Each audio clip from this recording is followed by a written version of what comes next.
ஒவ்வொரு வாரமும் சென்னையிலேருந்து பெங்களூர் ட்ரெயின் ஜேர்னி போகிறப்போ ஒரு விஷயம் எப்பவும் எனக்கு இன்ட்ரெஸ்டிங்காக இருக்கும். இது கார் ஜேர்னியாக இருந்தாலும் சரி, பஸ் ஜேர்னியாக இருந்தாலும் சரி, பட் ட்ரெயின் ஜேர்னின்றது ஒரு தனி ஃபீலிங் தான் எப்பவும் கொடுக்கும். விண்டோ சீட்டில் உட்காந்துட்டு வெளியே சீனரி பார்த்துட்டு ஒவ்வொரு ஸ்டேஷன்லையும் ட்ரெயின் நிற்கிறது, டீ காஃபி சத்தம், லேட் நைட் ட்ரெயின் வைப், இதெல்லாம் ட்ரெயின் ட்ராவலுக்கே ஒரு தனி எமோஷன் கொடுக்கும். எஸ்பெஷலி நம்ம இந்தியாவில் ட்ரெயின்ஸ்னால் கொஞ்சம் டிஸ்டன்ஸ் போனாலே ஒரு ஸ்டேஷன் வரும், அதுக்கப்புறம் இன்னொரு ஹால்ட் வரும். அப்படி தான் நம்ம எல்லாருமே பழகியிருக்கோம். ஆனால் இமேஜின் பண்ணி பாருங்கள், ஒரு ட்ரெயின் ஸ்ட்ரெயிட்டாக 528 கிலோமீட்டர் வேறு ஒரு ஸ்டேஷனில் கூட நிற்காமல் போனால் எப்படி இருக்கும்? அதுவும் சுமார் 7 மணி நேரம் நான் ஸ்டாப் ஜேர்னி.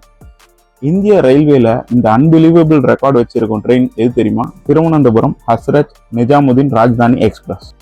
இந்த ட்ரெயின் பற்றி நீங்கள் தெரிஞ்சுக்க வாங்க இந்த வீடியோக்குள்ளே போகலாம். என்ன உங்களுக்கு தெரியும், நிறைய வாட்டி பார்த்துருக்கீங்க. நீங்கெல்லாம் வெத்து வெட்டுன்னு நினைக்கிறீங்களே, அந்த common man. I'm just a stupid common man of this republic. இந்திய ரயில்வேல பொறுத்தவரையும் நிறைய சாதனைகள் பண்ணியிருக்காங்க.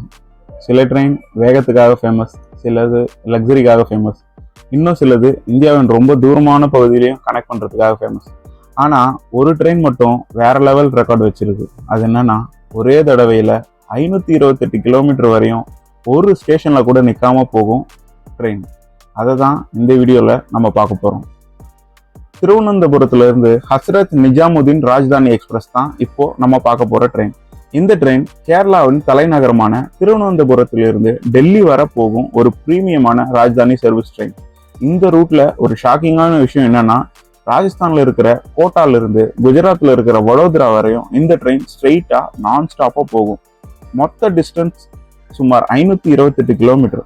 அதையும் இந்த எந்த ஸ்டேஷன்லையும் ஹால்ட் இல்லாமல் சுமார் 6.5 மணி நேரம் முதல் 7 மணி நேரம் வரை டிராவல் பண்ணும். இந்த ரூட் ஃபர்ஸ்ட் டைம் போகிற பேசஞ்சர்ஸ்க்கு இந்த நான் ஸ்டாப் ஜேர்னி ரொம்ப சர்ப்ரைஸாகவே இருக்கும். மொத்தத்தில் இந்த ராஜ்தானி எக்ஸ்பிரஸ் கேரளாவிலேருந்து டெல்லி வரைக்கும் சுமார் 6 மாநிலங்களை கிராஸ் பண்ணுது. ராஜ்தானி ட்ரெயின்ஸ்னா இந்திய ரயில்வேயின் பிரீமியம் லாங் டிஸ்டன்ஸ் ட்ரெயின்ஸ். அதனால தான் இவங்களுக்கு அதிக ப்ரியாரிட்டி கொடுக்கப்படும். ரெகுலர் எக்ஸ்பிரஸ் ட்ரெயின்ஸ் மாதிரி அதிக ஸ்டாப்ஸ் இருக்காது. இந்த மாதிரி லாங் நான் ஸ்டாப் ரன்னிங் மெயின்டைன் பண்ணோம்னா ரயில்வேக்கு ரொம்ப கேர்ஃபுல் பிளானிங் தேவைப்படும். ஏன்னா இந்தியாவில் fried trains, traffic congestion, crossing issues, இப்படி நிறைய சேலஞ்சஸ் இருக்கு. அதுக்குள்ள கூட இந்த ட்ரெயின் 528 கிலோமீட்டர் நான் ஸ்டாப் ரன்னிங் மெயின்டைன் பண்றது ரொம்ப பெரிய விஷயம்தான். இப்போ இந்த தகவல் சோசியல் மீடியால கூட வைரலா போயிட்டு இருக்கு. ஏன்னா இந்தியாவில் ட்ரெயின்ஸ்னா அடிக்கடி ஸ்டேஷனுக்கு நிற்கும் என்றுதான் பலரும் நினைப்பாங்க. ஆனா ஒரு ட்ரெயின் தொடர்ந்து 7 மணி நேரம் நிக்காம போகுதுன்னா அது உண்மையிலேயே மைண்ட் ப்ளோயிங்கான ஒரு விஷயம் தானே. உலகத்திலேயே மிகப்பெரிய ரயில்வே நெட்வொர்க்கான இந்திய ரயில்வே 69,000 கிலோமீட்டருக்கு மேல ரூட் லென்த் இருக்கு. தினமும் கோடிக்கணக்கான மக்கள் ட்ரெயின்ல டிராவல் பண்றாங்க.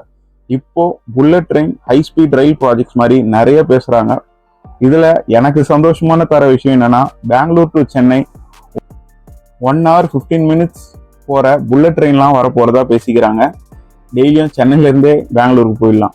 ஆனால் பழைய ராஜ்தானி எக்ஸ்பிரஸ் ட்ரெயின்ஸ் கூட இன்னும் படிப்படியாக அன்பிலீவபிள் ரெக்கார்ட்ஸ் இன்னும் வச்சுட்டு இருக்கு. அதுலேயும் திருவனந்தபுரம் நிஜாமுதீன் ராஜ்தானியின் இந்த 528 கிலோமீட்டர் நான் ஸ்டாப் ஜேர்னி இந்திய ரயில்வேயின் யூனிக்கான ரெக்கார்டில் ஒன்று. இந்த மாதிரி நிறைய இன்ட்ரெஸ்டிங்கான விஷயம் உங்களுக்கு தெரிஞ்சுக்கணும்னா இந்த சேனலை ஃபாலோ பண்ணுங்கள். வீடியோ பிடிச்சிருந்தா லைக் பண்ணுங்கள், கமெண்ட் பண்ணுங்கள், ஷேர் பண்ணுங்கள். நன்றி, வணக்கம்.